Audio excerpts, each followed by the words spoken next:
Bonjour à tous et bienvenue dans 3 minutes éco. Alors les marchés ont eu chaud, ils sont aujourd'hui rassurés. La France ne sera donc pas gouvernée par les extrêmes. Mais est-ce pour autant la fin du risque politique en France et plus généralement en Europe? Florent Delorme, bonjour. Bonjour.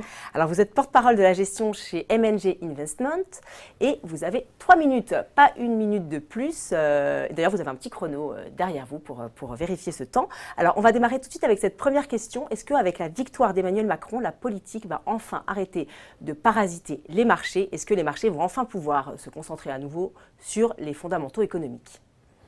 Oui, je crois que pour ce qui concerne la France et la zone euro, le risque politique est éloigné pour quelques années, donc l'horizon est bien dégagé maintenant, puisque une sortie éventuelle de la France de la zone euro est complètement exclue. Donc à court terme, oui, la situation politique n'est plus un enjeu. Maintenant, c'est vrai que sur le moyen long terme, il faudra voir quelle sera la trajectoire de réduction des déficits déployée par le gouvernement français, parce que les Allemands ont des exigences en la matière, et s'il s'avérait dans les 2-3 ans qui viennent que la France ne fasse pas les travaux nécessaires, à nouveau, ça amènerait des dissensions entre l'Europe du Nord et l'Europe du Sud, donc le sujet reviendrait. Mais enfin, disons que pour 2-3 ans, on est tranquille. Alors ce risque politique, donc, il est derrière nous en France, et donc il y a également un autre risque qui effectivement pèse sur les investisseurs, c'est ce fameux risque France. On a un taux de chômage endémique, on a toujours une croissance molle, une dette qui avoisine les 100% du PIB. Est-ce que c'est pas ça qui pèse plus sur les marchés aujourd'hui, ce risque France? Alors, pour l'instant, le risque France ne se matérialise pas dans les taux d'intérêt de la dette française, qui a été souscrite de manière très enthousiaste par les marchés ces derniers jours, qui traitent à des niveaux de l'ordre de 0,80%. Donc le risque France, pour l'instant, il n'est pas pricé dans les marchés, parce que, comme je disais, les investisseurs ont une vision très positive du nouveau gouvernement qui vient d'être mis en place. Et pour l'instant, l'idée, c'est que ce gouvernement arrivera à réduire fortement la dépense publique en France, à réformer le marché du travail. Donc on est pour l'instant sur cette idée que tout se passera bien. Alors, il y a l'Europe, certes, mais il y a également les États-Unis. Et là, effectivement, il y a beaucoup de turbulences en ce moment en politique. On le voit autour de la présidence de Donald Trump, avec peut-être même l'éventualité d'une procédure de destitution. Est-ce que ce risque politique, il n'est pas en train de se déplacer de l'Europe aux États-Unis?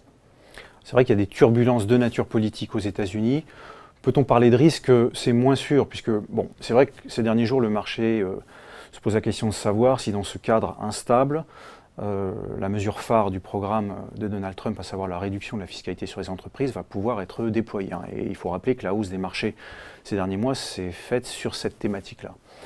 Alors, notre idée, c'est que l'investiture de Trump est loin d'être une certitude, hein. C'est un processus extrêmement long. Et puis, si toutefois c'était le cas, le vice-président prendrait le relais, serait sans doute en mesure de déployer ce programme de baisse des impôts. Donc on n'a pas vraiment le sentiment que ces turbulences politiques remettraient en cause la trajectoire de baisse de la fiscalité aux États-Unis, et donc on ne voit pas de correction très très sévère des marchés actions américains, même s'ils sont à des niveaux très élevés. Bon, donc vous n'êtes pas très inquiet par tous ces risques politiques. Justement, comment cette analyse, elle se traduit dans une allocation de portefeuille? Globalement, effectivement, l'environnement est plutôt favorable, notamment quand on regarde les chiffres de croissance économique dans le monde. On a donc une exposition action de l'ordre de 40% de nos portefeuilles diversifiés, ce qui correspond à la neutralité chez nous.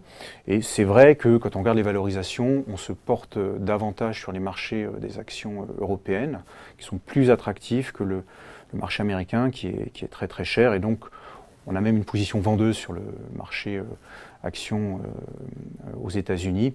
Et c'est comme ça qu'on structure notre portefeuille actuellement. Eh bien, Florent, vous avez tenu en moins de 3 minutes, c'est parfait. Merci à vous. Merci de m'avoir reçu. Et merci à tous de nous avoir suivis. On se retrouve très vite pour un prochain 3 minutes éco. Bye bye.